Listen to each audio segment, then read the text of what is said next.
Hey everyone, welcome to Parallel Leaders Podcast. I'm your host, Kelly Stickel, joined by my co-host, Tim Tribble. We are a podcast that wants to come alongside you and your organization as we focus on 8 growth points. I believe there are 8 main areas you need to focus on and grow in your organization. And if you do that, you are guaranteed your organization, what you are leading, will grow. Those 8 growth points, again, are the leader must grow, the leadership team must grow, your systems must grow, your numbers must grow, your finances must grow, your expectations must grow, your facilities must grow, and you must grow your culture. If you focus on those, I guarantee you what you lead will grow. Today, we're focusing on growing your systems, and we have a great guest today. Tim, why don't you introduce us to our guest? Absolutely. Our guest today is Eric Smith, founder and lead pastor of Hope City Church in Bonita Springs, Florida, and the president founder of the Equip Group. He's also the author of the book Momentum, which is what we're going to be discussing today. This is an interview and a episode that you are not going to want to turn the volume down on or press pause and go and do something else. Stick through it. You're going to get a lot out of this. So let's get right to it. Well, hey, Eric, welcome to GoCast. It's so good to see you again, my friend. Good to see you, man. Thanks for having me on. Man, tell us a little bit. You were just talking just before we push record here about what's going on in your church. And just tell us a little bit about your church and what's happening. Man, exciting things. Yeah, so my wife and I moved to Southwest Florida December of 2020, so right in the middle of the pandemic. And in January, we started building a launch team to start a new church here. And so we spent 10 months building the team, laying the groundwork, trying to grow a really strong team. And we launched the church October 24th. So just a few months ago. And pretty crazy. So we launched, we had 400, I think, and 11 at our launch service. And then after that, we just continued to grow. You know, most of the time you see about half of that, 60% return after the launch. Yeah, that's right. Church plants, we saw pretty much 100%. And now, you know, a few months into it, we're seeing 600 plus people every weekend. And since October 24th, up to when you and I are recording this, we've seen 130 people indicate beginning a relationship with Jesus. So it's just been unbelievable. That is amazing. I love that. And I mean, this is not your first church pastoring, and you kind of went back to it. And the reason why you and I connected initially, I think it was a couple of months ago, is that you're the author of a book called Momentum, and we are kind of going through systems and evaluating our systems and reevaluating our systems, and we're tracked you down and went, man, you're doing what we are exploring. And so we had a conversation about that. And so since then, myself and our staff have read your book, Momentum, and highly recommend all of our viewers and listeners to check it out, because it's really impacted us, and we're working at implementing a lot of that stuff. So let's talk about that, because before you planted this church, you were a consultant for churches and leaders and I mean, you're a business owner and CEO type as well, you know, as well as pastoring. So, I mean, you got a lot on your plate, but you do it very, very effectively. So what problem did you feel called to solve by writing the book Momentum? Yeah, so I went into ministry, you know, in college. I became a Christian right before going to college, was, you know, very, very little church background. And so been working in the church for a long time and done business stuff as well. And when I was working in the church, did youth ministry, and then planted a church about 13 years ago and became multi-site. And I pastored an established church, did revitalization.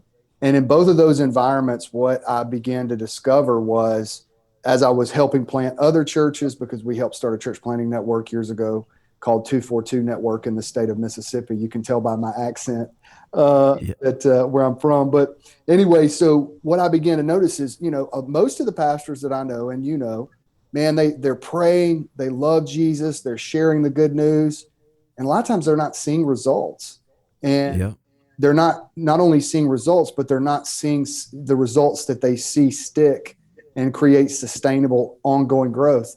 And so what I began to recognize and see was, a lot of times it wasn't a spiritual problem. It was a systems problem.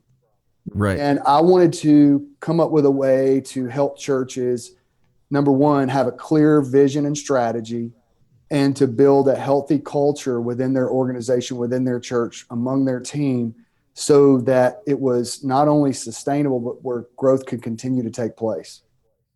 So good. And it's so important because oftentimes we talk with pastors and leaders, I'm sure you encounter the same thing is the understanding, written or unwritten, communicated or not communicated, is if we just pray harder or God shows up more in our church, we're going to experience growth. But a lot of times it's not, like you said, it's not a spiritual problem.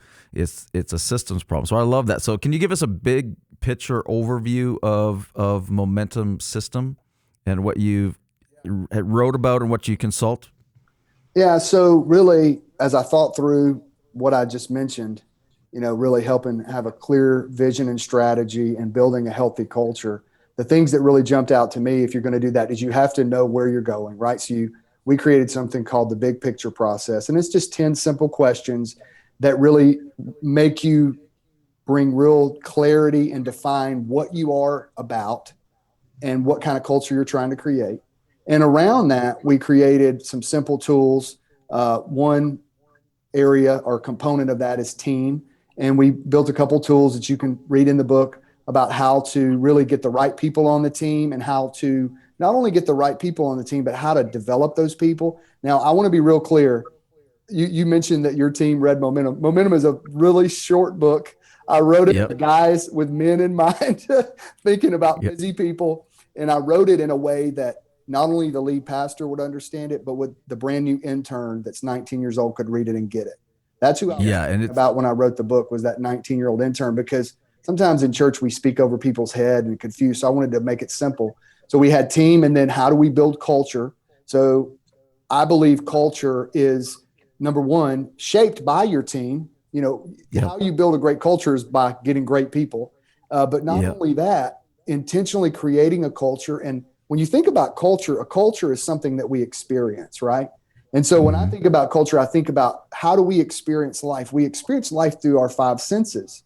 And so as we think about who we are as a church, our values, our vision, how do we help make that come alive in a way that people can actually tangibly experience it, and so that they can connect to the body of Christ and be part of what God's doing? So really intentionally creating a culture within your church for people to experience, but creating that culture within your team so that not only can your people experience, but your team members carry that culture.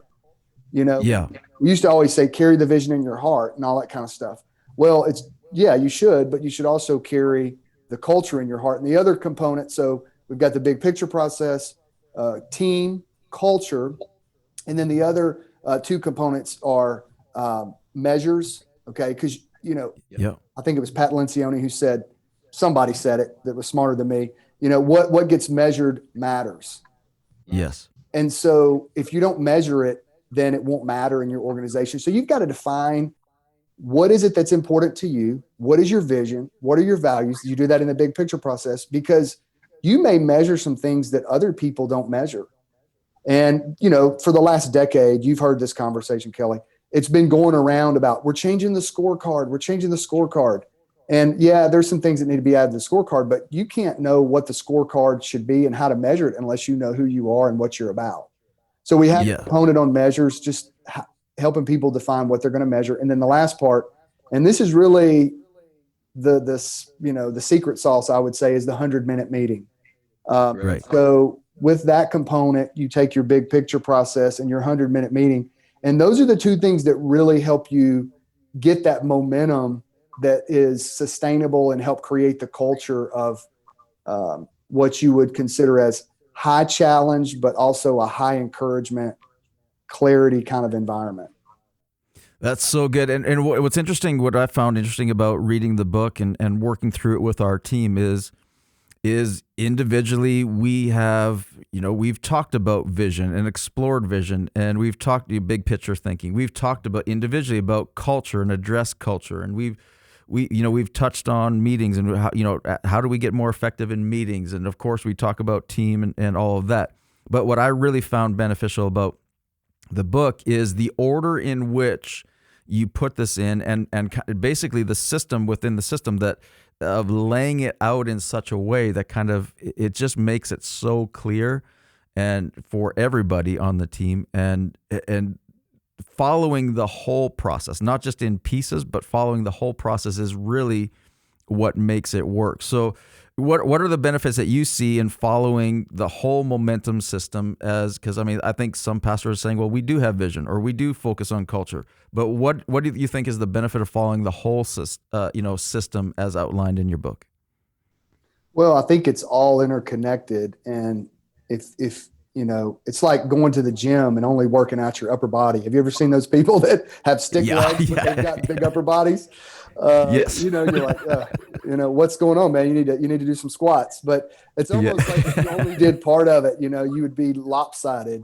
That's a Mississippi thing for you. You wouldn't be fully developed. And I think that's the part of making sure you've got the right team members. You want to lay out your, you know, what is our strategy? So the big picture process through those 10 questions, it helps you define that, but you've got to have the right team to execute it. So you got to figure out who's on the team. Do we have the right people? What pieces are missing? How do we evaluate the team members we have? How do we coach them to be better? And so when I individually have worked with churches, I spend a lot of time that's not in my book working on that. A lot of stuff that an organization called Giant has written. Called Five Voices. I've also spent a lot of stuff on 5 Dysfunctions of a Team by Pat Lencioni. So I use those tools that are really helpful, but you got to make sure you got the right team members. And then you've got to create the culture because you can have words on a wall, or you can come out of a meeting and go, we have a vision and we know what it is. But the culture to me and the team are really how you bring it to life and make it come alive. If you've ever been to a place like Disney, okay, and I don't like everything about Disney, I don't want to go there because it's crazy and there's a million people. But when you think about it, you take somebody who Walt Disney had a vision, but it takes the team and all of the people and to create the culture that they do for people to experience it, for actually it to be real and for it to be, you know, the success that it is.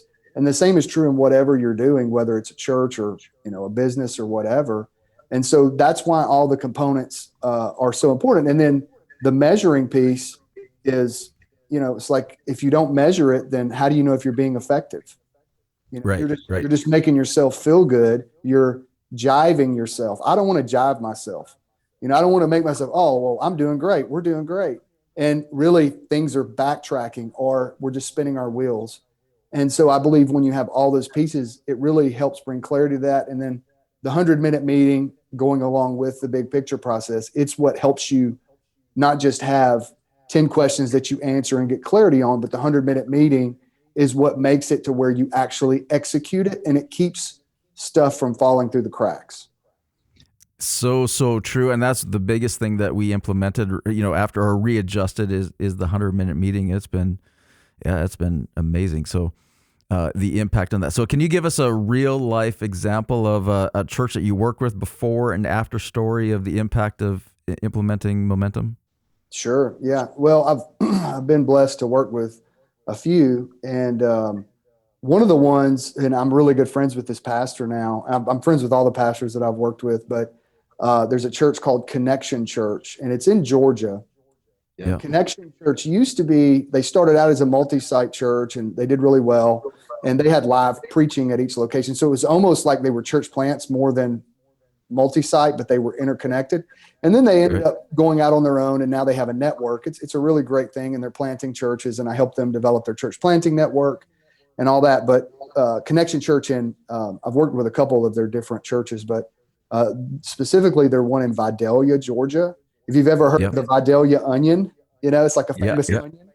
Okay, they're in that town, and this church is killing it. I mean, you're talking a small town in the middle of South Georgia, and this church, they started about 6 years ago, just exploded, and they're impacting people like nobody's business. I mean, just a phenomenal church, but they were feeling that same tension. And funny enough, I called him this morning because I wanted to just get his honest opinion. I said, hey, we've talked about this before, but I'm on this podcast today, and tell me again how this impacted your church. And he said, man, it helping us get clarity, but not only get clarity, to have a system that everybody understood on the team and that really raised the bar. Because he said, as the lead pastor, I'm always thinking, out vision long term. Right. And he said, before I was having to help my team and I was having to constantly work with them so much on them thinking out that it was exhausting and time consuming. But now, because I literally worked with them for 18 months and I would go in every 3 months and we would do the process and, go back through our big picture process, and I'd refine their 100-minute meeting and we would continue to build and build. And it became so much part of their culture and how they do meetings and the rhythm of their church that now everybody on staff is thinking through that lens. And he said, as they've had new staff come on, those people, as they're sitting in meeting, they get on board and they start thinking that way because it's just part of their DNA. And, that church saw, a lot of growth, and they're in the middle of a building campaign. They're about to build an awesome building there, and just, they've done a phenomenal job. And so that's one of the ones I really enjoyed working with them. And it was a fun journey. That's awesome. Very, very cool. And you talked a lot about, culture, and in particular, like a vision is not going to work without a culture, being aligned with that. And we all know the culture trumps vision and strategy. So let's talk about the power of, a culture audit, and to determine our starting point. And you have, right on your website, momentumswing.net, you have the culture audit on there. So talk a little bit about the culture audit. Just so you know, I changed my website. It's on my book. It says momentumswing.net, but it's the Equip Group.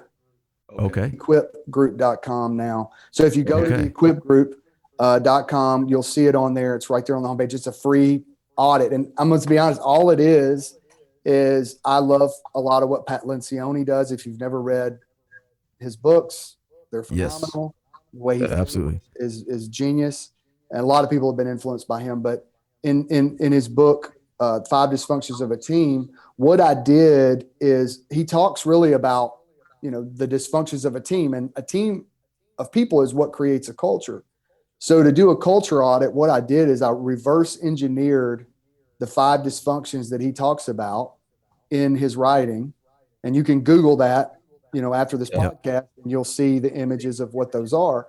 But I reverse engineered those and turned those into questions to ask teams to really define, okay, what is it in our culture that's weak? What is it on our team that needs, attention?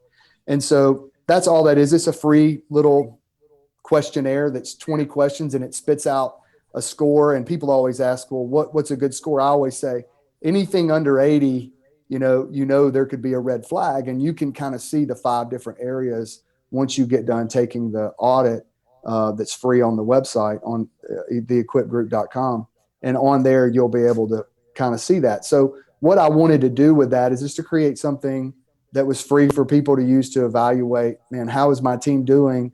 Because you and I know this as lead pastors, and in our role, a lot of times we can think things are better than they are. And for me, I want to know the truth. I just want to know the truth. I want to be better. And if I hide from the truth, I won't get better, so. That is so true. Very well said. How often do you recommend a team take the audit, or a church to take the audit? Yeah. So what I was doing when I would work directly with a church, I would, every 6 months, I would say, hey, why don't we do this again? And if it was somebody that I started with, and then we did that for 6 months, you would see the change. And here's the reason you would see the change. You would see the change because of, really, there's multiple things, but 2 things really big are, when we talked about creating culture carriers in the book. So in that section of where we talk about culture and creating culture carriers, in that section, we really focus on your team living out the values of your church or your organization. And what that does, I've discovered, is that just helps people, number one, build more community and relationship among each other. And anytime you have more community, you have more trust and you're more effective. Right. Yeah. And then the second thing is, when you have the 100-minute meeting and the big picture process, a lot of staff members feel frustrated, not because the pastor doesn't love them or because things aren't great. They don't know really where the church is going. And not only do they not know where the church is going, they really don't know how they fit into that. And Right. so they live in a state of constant frustration because the leader, the lead pastor, hasn't defined, here's what we're doing. Here's our mission. Here's our values. Here's who we are. This is what we're about. And in the big picture process, you really define that. Who are we trying to reach? How are we going to reach them? All these different questions. And then the 100-minute meeting, when you have that meeting among your team, what it does is it shores up all the holes in the boat. Yeah. And there's real clarity, because here's the thing. So you have to read more on the book to get this, but with the 100-minute meeting, it really creates a place where people that don't want to work, they're exposed. Yes. And those people, you want those people to find a new job and not be on your team if they don't want to work. But the people who really have a desire to be better and be part of the team, I've seen they always rise. They rise up. And so with those two things, as you take the culture audit, you'll see there will be improvement of trust, of communication, clarity, expectations. And so it just really changes the environment. And these type things aren't unique to what I wrote about. I mean, a lot of people talk about these things, but the reason why I wrote this was just to try to create a simple system that church leaders could follow.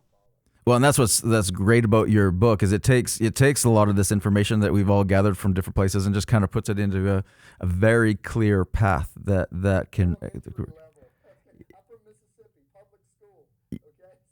It's fantastic, right? Everybody at the entire team can understand it, and all of a sudden you're all rowing the same way. It makes a huge difference. So when you do the culture audit and you score and it exposes your weakness or an area a problem that you need to solve or address, how do you determine which is the priority and what to do with that right away? Yeah, no, that's a great question.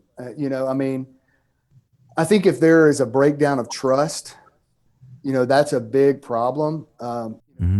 Trust is the foundation, and that's the foundation that Lencioni talks about in the 5 dysfunctions of a team. And so if there's a lack of trust, it doesn't matter how much clarity you have. It doesn't matter how awesome the service or the music is. Man, if you don't have trust, you're in big trouble. So you have to really step back and go, okay, why do we not have trust? As the leader, have I created this problem, and what can I do to fix it? And maybe I need to go to my team and repent, and I need to make some serious changes, and I need to adjust. Or maybe there are people on the team that need to find a new opportunity. There could be a lot of different things there. And I think you have to be honest enough with yourself and find some people around you that will be honest enough with you to help you to find that. But I feel like if you don't have trust, you're in a bad situation. And a lot of churches, they think they have trust, but the reality is, because there's been such a lack of clarity and they just keep doing the same thing. It's like, every Sunday, just, nothing's changing, nothing's moving. It's just the same thing over and over again. There's no momentum. It can become burdensome, and it can wear people down. And so you've got to step back and really pray and find that clear strategy and vision and really figure out, what is it that the Lord wants this church to do? Now, we all know that the vision and mission of God's church is the Great Commission, the Great Commandment, right? I mean, we don't have some kind of secret thing. That's not what we're talking about on here. But how do you uniquely, as your church, you as a leader, the people that God's entrusted you with, where you are, where God's placed you, how do you uniquely execute and live out the vision for that church and lead it in such a way that's effective and that honors God? Absolutely. And I mean, Jesus gave us the very clear mission. You stated them, right? The Great Commission and the Great Commandment. The vision of how we're going to execute that's having clarity on that does something that's amazing. Having a culture, which is really a behavior, that the behaviors that make sure that the vision actually gets done, having the right team, all of these things, putting all these things align.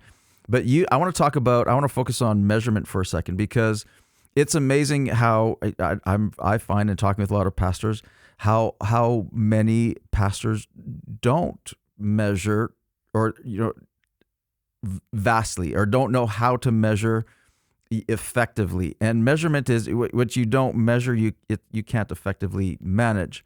And so, and I've even sensed, and I've heard, and probably you have too, resistance from a lot of pastors about measuring, because they feel like, well, it's not just about numbers, or just, it's not just about that, and you can't measure the anointing, all the other crazy things that we've heard. But let's talk about measurement for a second, and how to measure effectively and determine what are some important metrics to measure based on some of our values. Can you walk us through and just talk us through about, properly measuring and what to measure in a church? Yeah, I mean, let's be honest. Measuring does matter. Mm-hmm. We want people matter. I mean, we are in the people business. We are in winning people for Jesus. That's the vision and mission of this podcast, is to help people win people to Christ, to see lives changed. And that's what we're about. That's what every church should be about. If you lose that in your church, you need to step back and reevaluate. You got to win people to Christ, right? That's what we're about. And so and I'm not trying to toot my horn, but I did my doctoral dissertation in discipleship. And a lot of people talk about discipleship. You can't have discipleship without salvation, right? It's part of this whole process, right?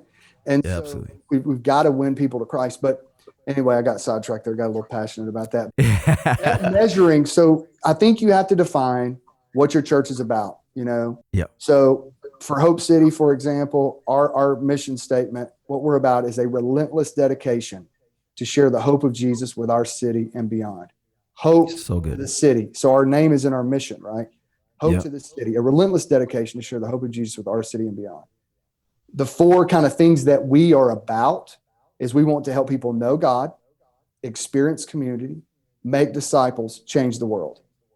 These aren't necessarily unique to us either. This is very much like purpose-driven, Church of the Highlands, everybody's but what I love about PD and what I love about what Highlands has done is they've continued to try to bring clarity. If you hear Life Church with Craig Rochelle, he talks about the few things they do, right? So I always say you want to serve filet, not a buffet. You want to be lasered in on what you do, and you want to do it well. So for us, how I determine what I measure is filtered out of what I'm about. Yes. I want to help people know God. So I'm going to measure how many people are we reaching? How many people have given their lives to Christ? How many people have been baptized, right? Because that's my main goal, is to help people know the Lord. So for us, that's a really big deal. The other thing for that is, for us, we want to measure, how many people experiencing community, how many people are going through what we call our connection class, which helps them go from a tender to what we call a connector. So our connectors are our members. So they become a connector. They're serving, they're giving, they're going, they're engaging, they're growing spiritually. So for us to experience community, we want to measure how many people are becoming connectors. I want to measure how many people are getting connected in our small groups. Because for me, small groups are the lifeblood of experiencing community. Yes. Right? So for us, know God, I'm going to measure things that affect out. Experience community, and this is going to be different for every church, but you've got to define what those things are. And then make disciples. So that is interconnected with our small groups and serving as well. But for us, the way we see it is discipleship is everything we do. It's holistic, and for us, one of the things that we're really focused on is life on life discipling, what we call 3D groups. And so we're a brand new church, so we're slowly implementing that. I've done these for years and years, but that's life on life discipling, where people are coming in and we're equipping them to equip someone else. So it is them being a disciple maker. And then the last is change the world. So we've got a big thing coming up called Hope Weekend. It's a 3-day local mission emphasis. So I'm going to measure the impact we have. So for me, you have to measure in alignment with what you're about, with your vision and your values, your mission. And I think as long as you do that and you're honest with yourself, I think you'll be more effective. And so that's kind of a simple answer, but. No, it's so good and so important because I think a lot of times we as pastors, we go by our feelings or emotions. Church felt good today.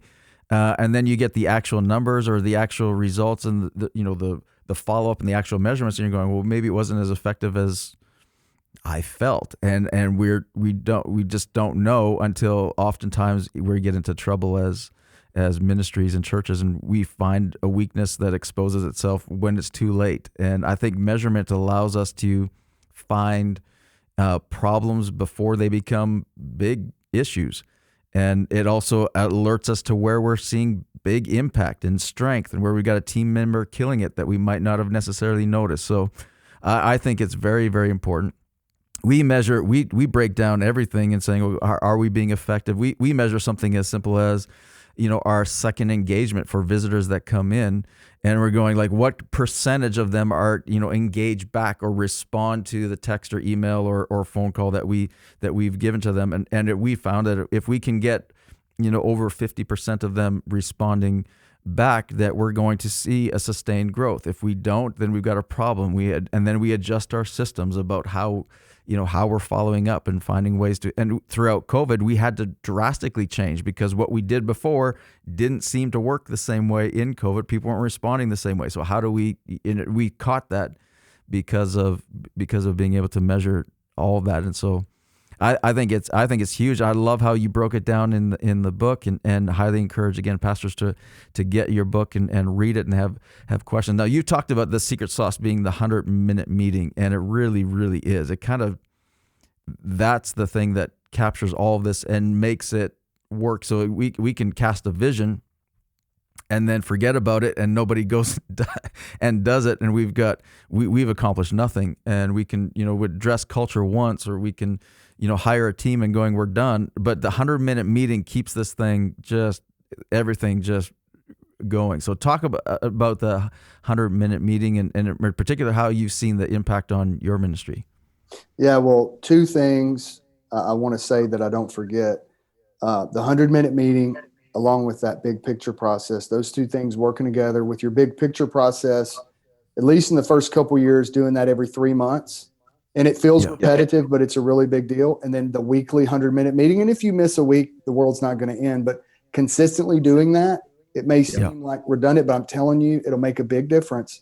And one of the things I want to mention, if you're a larger church like yours, Kelly, or multi-site, something important to do is, once you go from the executive staff level and you break it into departments, take that 100-minute meeting and turn it into like a 60-minute meeting.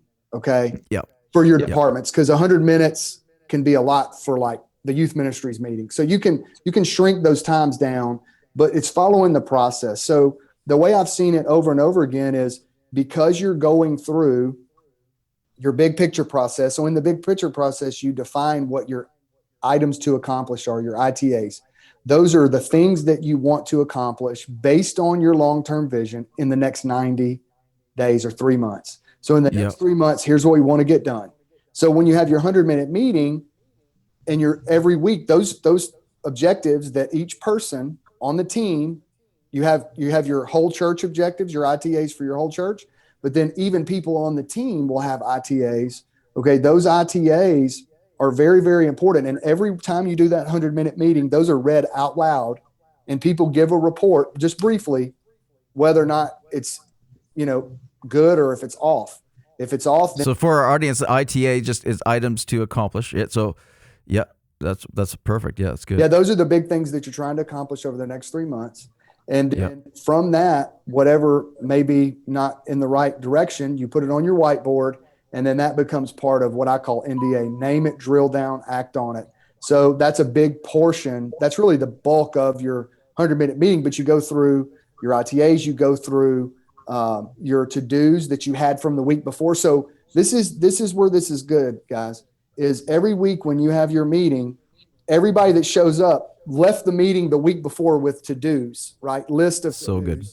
And they're coming back the next week. And if they don't have them done, then that's going on the whiteboard, and they've got to give an explanation. People don't like to show up to a meeting with the lead pastor or with the executive pastor or with their, whoever's their oversight, whatever position that might be, and be like, well, I didn't get things done. It starts to expose people, because here's the thing. If you're a lead pastor out there, you've had this. Okay. You ready to hear this? Every one of us have people on our team that we love. Like, we love them, man. They are awesome. but they drop the ball a lot. And we're like sitting there going, man, how do I have this conversation? I'm tired of having this conversation. It's draining my energy. I love their family and their children. And now I've got to go in here and have this conversation. Well, let me tell you something. The 100-minute meeting, what I found is it begins to weed out people who don't want to get things done, because they got to show up to their meeting every week and say, I didn't get it done. And then when you get done with each 3-month period and you go back and do the ITAs again with your big picture process, if they didn't get those done, then things are, really off for that person. Now you've got tangible reasons for them or their supervisor to sit down. But that 100-minute meeting, you do that. So you go through, you read them off, and whatever isn't done obviously is exposed. And then you drill down anything else that's going on in the church or anything else that needs to be discussed is written on the list. And then you methodically go through that list and you knock those things out. And from those things that are on the NDA list, name it, drill down, act on it, you create new to-dos for the team in the meeting for the next week. Okay. Yeah. So it continually creates this clarity. Here's where we're going. Here's what's happening. Nobody's in the dark. Who's getting things done? Are we executing? Stuff's not falling through the cracks. So it really creates a lot of clarity and keeps you from, messing up, missing things. What I find about the entire system, and in particular, what I think the effect of the 100-minute meeting, what I see is it, like you said, it brings clarity. So everybody is very clear on what is to be done, and leaves, very clear on what needs to be done. Which also leads to the second thing, which there's very clear communication. So I think in a lot of churches where, we struggle in clarity, we struggle in communication, and everybody knowing it. I mean, again, communication, if you're stuck on something, everyone's communicating in that meeting. The communication is very clear. If something's getting done or it's there. The other thing that's, I think, is really powerful is accountability. And it's not just accountability to a boss, but it's accountability. No one wants to come to that meeting and saying, I didn't get my job done, not just because their boss is there, but because they're saying to the entire team, I dropped the ball this week. That creates a level of accountability. Which is amazing. Hey, let me mention one thing, because this is not in the book, because if you read this, I want you to have this help. So when we were doing, I was working with churches, and, as you use anything, you get better at it, right? Yeah. So what I was discovering with a lot of churches is they would define their ITAs, their items to accomplish. That's your 3-month kind of goals that you're setting. For the church has a few, and you can read more about that in the book. And each department or individual may have 2 or 3 every 3 months. Yeah. What I began to discover though, is sometimes those things would just kind of linger and people wouldn't execute. So if you've ever heard of the term lead and lag measures. Yes. Yeah. If you don't, just Google it. It's real simple. So I created something called lead actions. And so it's another document that's not in the book, but it's simple. I'm going to explain it to you. Lead actions are simply take your item to accomplish. Let's say your item to accomplish is see 50 people accept Christ this month. Let's just use that one, or this quarter. Yep. The next 3 months, we want to see 50 people accept Christ. Okay. Or let me use a different one that may be a little easier. We want to see 50 first-time guests the next 3 months. That may be a little more obtainable for some folks. So let's see, we want to see 50 new guests in the next 3 months. So what are the actions, the lead actions you can take to produce that result? Because you can write down, we want to see 50 new guests. And you're like, well, we haven't seen but 3 new guests in the last 3 months. So how are we going to see 50? Okay, so what are the lead actions? So this new element that's not in the book is these lead actions. So what are the things that I can do, the actions I can take to produce that 50 new people are going to come in? So one good. One could be we're going to go to the community park and hand out 200 first-time guest cards, invite cards. We're going to do a Facebook ad and we're going to target 10,000 people. Whatever those actions might be, you kind of get where I'm going, but it's tangible actions. And then the other thing too is, let's say we want to see 10 people accept Christ. well, how many people do I have to share Christ with for one person to accept? Maybe it's 10 people and I get rejected 9 times and one time somebody prays. So if I want to see 10 people come to Christ, I'm going to go share with 100. That's my action to produce the result. So whatever your action is, or whatever your ITA is, make sure that you have a list of actions, 3, 4, 5, that are obtainable goals, like 50 of this, 30 of this, 20 of this, whatever those things are, to produce the result that you want. Does that make sense? Totally. That is perfect. Like that. I love that. I mean, easy explanation I've heard of lead and leg measures is, a lead measure is an action, like you said, of what I can get to result. A leg measure is like me stepping on the scale. It's like, well, if my goal is to lose weight, stepping on the scale, that's the leg measure. There's nothing I can do. Once I step on that scale, there's nothing I can do. I can measure it. It's important to measure that, but there's nothing I can do. But the lead measure is, I'm going to exercise 3 times a week. Da, da, da, da, da. Yeah. So I say all that to say that's perfect. I love that explanation, because your ITA sometimes can be like the lag. Okay. Yeah. It can be like stepping on the scale. You've got to make sure that you've got lead actions to accomplish whatever that big objective is. So that's all I'm saying. That's so good. And we this is what, again, reiterates the importance of measurement. So, and measuring everything. And we did actually measure and look at and saying, okay, what percentage of, how many newcomers do we need to have in a year to reach our salvation goal in that year to be able to do that? And so then and if we know that, and for us, it was like, we need to have 100% of our average weekly attendance in newcomers in a year, like of that, and we need to have 50% of those are going to get to salvation. So half of the visitors that we have come are going to lead into salvation, and then you can go, okay, well, in order to do that, we need to hit this goal. We have to do this, and it's the importance of all of this stuff working together. Man, this has been so good. Thank you so much for this. We just scratched the surface. So again, really encourage everyone to get your book and read. It's very, very insightful, very specific to churches, very simple, something that each pastor and team member should read and have a discussion around that. Man, lastly, is in this season of craziness, the world is crazy, and ongoing change, is there anything you'd like to encourage, pastors, leaders about, anything that's been on your heart? You're saying that in this season, man, I just want to encourage pastors. I think the biggest thing for me right now is, I pastored for 17 years. I took 2+ years where I was doing full-time consulting, and now I'm pastoring again. And I started this new church, and that was an interesting experience to step back into. I never thought I would start another church, but it's what the Lord had, and just to see God's favor. I just want to encourage everybody that, you just got to be faithful. You got to give it everything you got. You got to really depend on the Holy Spirit and really, seek the Lord and just trust Him, because if you remain faithful and you keep doing what God wants you to do, God's going to just pour out the blessing on your efforts and your work. And what we're seeing at Hope City down in Southwest Florida is just unbelievable. All glory to God. And we feel like we're just at the beginning of really a move of God across this region. And we have no intention of slowing down what the Lord, wants to do.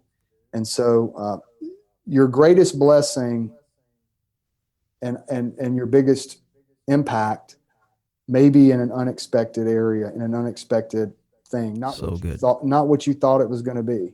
Because when I was stepping back into pastor, and I had different, opportunities of larger churches around the United States that I could have taken, and chose this route. And I'm so thankful that I did. I mean, I'm so glad. I'm loving every minute of it. And, with that, I'll just close to say, when you feel that stress, because every pastor will, just trust God. I know that sounds so Sunday school, so generic, but I've not trusted God before, and I've tried to control everything. You're sitting here listening to a conversation about systems and strategy, and God's like, me and Kelly are obviously very type A systems driven guys, and you can get into a place of stress and control. And yeah, you got to give it your best, and you need to do everything we talked about, but you've got to just trust the Lord and really press in and depend and, abide in him and what he's doing, because that's really where your soul's going to be refreshed, is in that relationship. And if you move away from that, it can get really dangerous. So well said. So good. Man, this has been so good. Where can our audience find you and your book online? Yeah, just Amazon. Amazon's the best place. Just Momentum, Eric Smith. That's where they can find the book. And then online, theequipgroup.com. So that's the website. And then our church is Hope City, Florida, is our Instagram and Facebook. And that's where I would encourage you to find that. You can, if you search Eric Smith on Facebook, there's literally going to be 2 million people on planet Earth that have my name. So, yeah. Anyway, so yeah, that's awesome. Well, thank you so much, Eric, for this conversation. It's been very insightful, and so appreciate your wisdom. Hey, thanks for having me.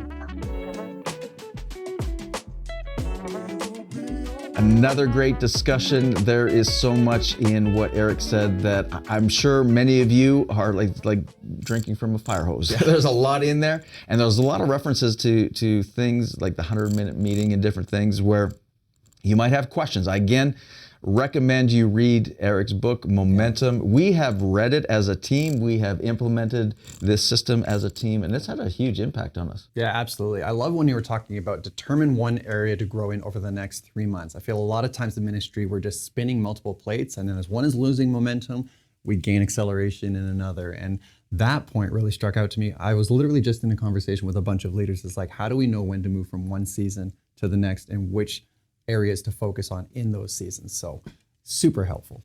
Yeah, and implementing the system as our team has really helped us with focus. I think it's really helped us even relationally, how we're interacting with one another. Yeah. But it's given us clear vision, clear direction, yes, and really helped us with accountability. That's one of the things that we've been talking with a lot, is that there seems to be clear accountability, not just from the top down, but accountability, and it's been amazing. So highly recommend you read this book. Just for the meetings alone, I think it's beneficial. Yeah, absolutely. Thank you guys so much for listening to the Parallel Leaders podcast and continuing to listen to it. Make sure you go grab the application guide for this episode on our website, parallelleaders.com, so that you can, which includes actually a summary of our conversation and questions for group discussion. Yeah, we hope you feel inspired and by today's conversation, better equipped as a leader and with your teams. And at the end of the month, we're going to continue the conversation on growing your systems as we interview one of our listeners. I love these conversations. You will too. Don't miss that episode. And next month, we get to interview my friend, Pastor Brandon Stewart, our friend. He's an amazing leader, leads an organization called Leading Second, and we're going to dive into what it looks like to lead our teams. You're not going to want to miss that episode. You know what I love about Brandon is that he gives fuel to the second chair leaders. So those that feel they're in the middle and they're pulling people up, but they also are trying to figure out how to support their lead pastor at the same time, this is the fuel that's going to drive you. So you're not going to want to miss this episode at all. Well, that's it for today. Don't forget to rate and review us if you found this content helpful, and subscribe wherever you're consuming this content to never miss an episode release. Guys, we'll see you next time. Thank you for joining us for this episode of Parallel Leaders, where we help you target and evaluate your organization, leadership, or growth department under the microscope of 8 growth points to optimize your effectiveness as a leader.